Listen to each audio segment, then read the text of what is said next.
Tonight on TBN. Drivers along the Hutchinson River Parkway were met with an unexpected sight this week. Dozens of protesters lined the bridge overhead, calling for changes to federal immigration enforcement policies. We speak with the organizers behind the demonstration, including Masters alumna MeiLi Sokol, and hear why this movement is only growing. Masters a cappella takes center stage. We go behind the scenes of Dobbs 16 as singers prepare for the semifinals of the International Championship of High School a cappella, one of the most competitive student music tournaments in the country. And finally, winter sports season comes to a close. From playoff runs to record-breaking performances, we recap the biggest moments from across Masters athletics in this edition of TBN's 3-Minute Drill. All this and more, next.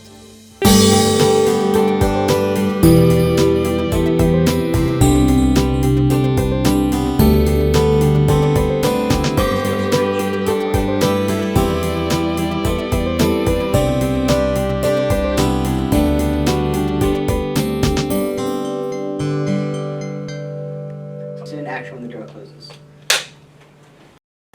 Good evening, and welcome to the Tower Broadcast Newsroom. My name is Ben Mason, and I'm one of the Associate Executive Producers of Tower Broadcast News. And I'm MeiLi Sokol, the other Associate Executive Producer of the Tower Broadcast News.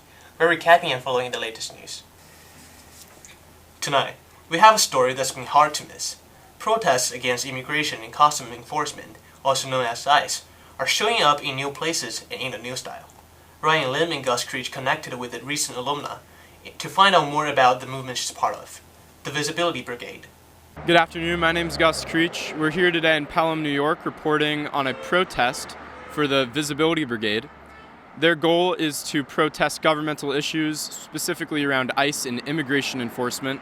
Today we're interviewing some of the protesters and other members of the Visibility Brigade. The whole purpose of the Visibility Brigade is to disrupt normal everyday existence, to remind people that they need to be civically responsible for what's happening. ICE is at hand the biggest threat that we're facing. One of the things I really love is that people who do agree with our messages, when they honk, they've now participated in a protest they didn't know they were going to be attending. So it allows people this opportunity on their daily commute to be part of something. What makes this protest special is that one of our Masters alumna, MeiLi Sokol, class of 2025, helped organize it, recalling a march about climate change from middle school. We used our class time to create signs and march around Dobbs Ferry, and that was my first glimpse into a sort of protest that influenced my interest in doing these protests. There were just so many people in the community who inspired me and pushed me to do this. What's special about what we do on the bridge is that we have a really nice community of people that join us every time. I think that people who come up on the bridge, we really have a lot of fun. We listen to music, we dance, we chat, people get to know each other, and it's a way also for people on the bridge to feel some connection. We hope that they reflect, right? And that's really the idea. We know that at least the one message, worst president ever, is triggering for some people.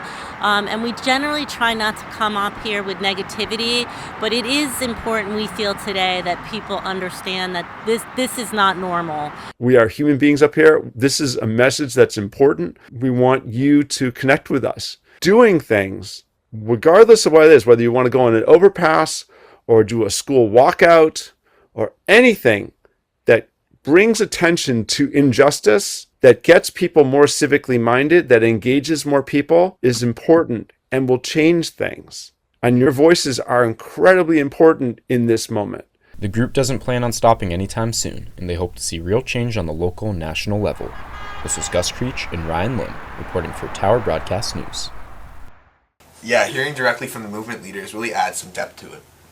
It is interesting how they engage critically with the people on their daily commute.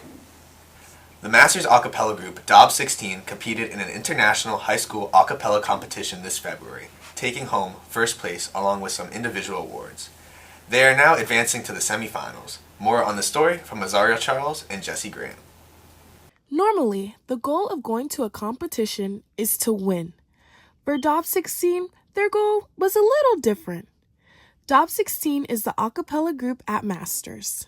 You have to audition to get in, and it meets as a class during the school day as a major class. And in addition to performing on and about campus at various events, we also compete annually in the International Championship for High School a cappella. What I want for the group from this event is to have this one experience of preparing something very specific for a longer period of time. Like, I want them to do well and feel good about their performance. But that's all I really need. I don't need them to win. And that's why we were all so excited last year when they placed third, because it was like exactly the sweet spot. We could be recognized for their hard work, but also not keep singing the same songs for another 2 months. So we're aiming for a solid third place. And I know that sounds very ridiculous, but it's like, I don't want their entire curriculum to be about this one competition because that's so narrow. But it is a fun and important part of their learning, and I want it to have space, just not too much space.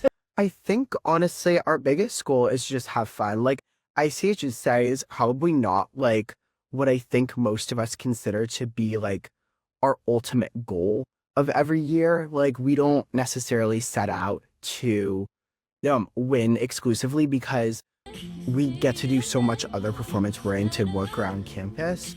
And so I think, like, I really just want us to gain, like, a sense of learning how to work together and combine, like, complex vocals with choreography and movement and put together a set that we're really proud of. Well, sometimes things don't work out exactly as planned. For your ICHSA quarterfinal champion, the Dobbs 16.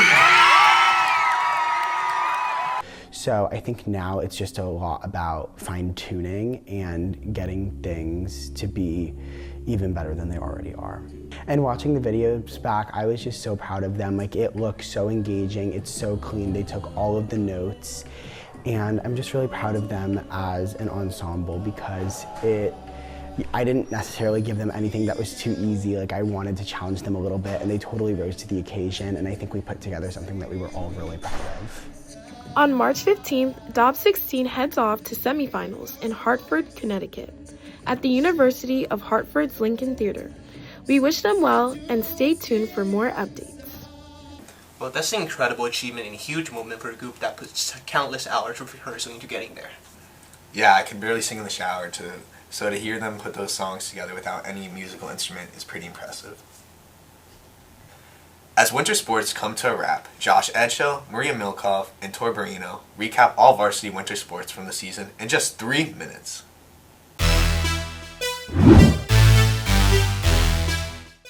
Hello everyone, I'm Maria Milkov and welcome to the 2025-2026 school year edition of TBN Sports' 3-Minute Drill, where we try to recap all varsity sports from the past winter season in under 3 minutes. Can we do it? Let's get this clock ticking. The boys varsity basketball team powered through the regular season with an impressive 17-4 record, earning the number 3 seed in the FAA playoffs. Fourth-year head coach Joey Cool continued to improve the team, making it to the quarterfinals with a dominant 75-51 win over GFA, but sadly falling to the Kings School by 1 point in the semifinals. They will be the 7th seed for the NAPSAC playoffs this year. The girls varsity basketball team was the number 7 seed in the FAA playoffs after a less than easy season. Star player, senior, and captain Adriana Portier averaged 22.6 points per game and led her team to a 7-14 record overall despite having a small roster due to injury. The team was able to make it to the FAA quarterfinals where they lost to Sacred Heart 57-30. The boys varsity fencing team poked through their season with an overall 13-8 record and the foil team won ISFL. Star performers Nikki Alvarwal and Luke Pavanishvili were fantastic this season with a combined 36-1 bout record. The girls varsity fencing team slashed their way to the end of the regular season with an overall 15-5 record with an ISFL win for their foil team. Star fencers Ande Ferrari and Ella Liu excelled with a combined 25-4 record. The boys varsity squash team made it to the National Squash Championship with a 6-7 record. Coach Marquez would like to shout out Eli Miller and Gus Creech for leading the way this season. The girls varsity squash team did a remarkable job ending the season with an 11-5 record and made it to the National Squash Championship in Philadelphia. This is extremely impressive as it is the first time girls varsity squash has ever made it to the national championship, going all the way to the semifinals. Rio Imanishi and Bay Hopper were the real standout players this season, according to Coach Marquez, holding down the team until the final matches. The boys varsity swimming team finished their season in 5th place overall, including their FAA championship meet where they scored 36 points total. Ereza Paul was the top performer for the team, getting 4th in the 200-meter individual and 4th in the 100-meter backstroke. The girls' varsity swimming team also finished 5th in the FAA championship, scoring 42 points overall. 8th grader JJ Fishman broke multiple school records, as well as receiving silver for the 100-meter backstroke and gold in the 200-meter medley with a time of 2:14:48. The boys' winter track team raced their way through another incredible season with 2nd place in the Nice Age Championship with a program best 60-1 total team points. This season, many school records have been broken, with some runners even qualifying for the New Balance Indoor Nationals. Girls winter track high-kneed their way through the regular season, claiming 14th place in the Nice Age Championship with another program best 18 total points. More school records have been broken on the girls' side, with runners qualifying for nationals. We beat the timer with barely any time left. We'll see you next time on TBN's 3-Minute Drill. Those were some impressive stats. Yes. And that's all we have time for tonight here on Tower Broadcast News. Thank you so much to our whole TBN production team and to you for tuning in. Remember to subscribe to Tower Broadcast News on YouTube and follow @Masters Tower on Instagram and Facebook. I'm William Sun, signing off. And I'm Ben Mason. And from all of us here on the TBN staff, have a great night.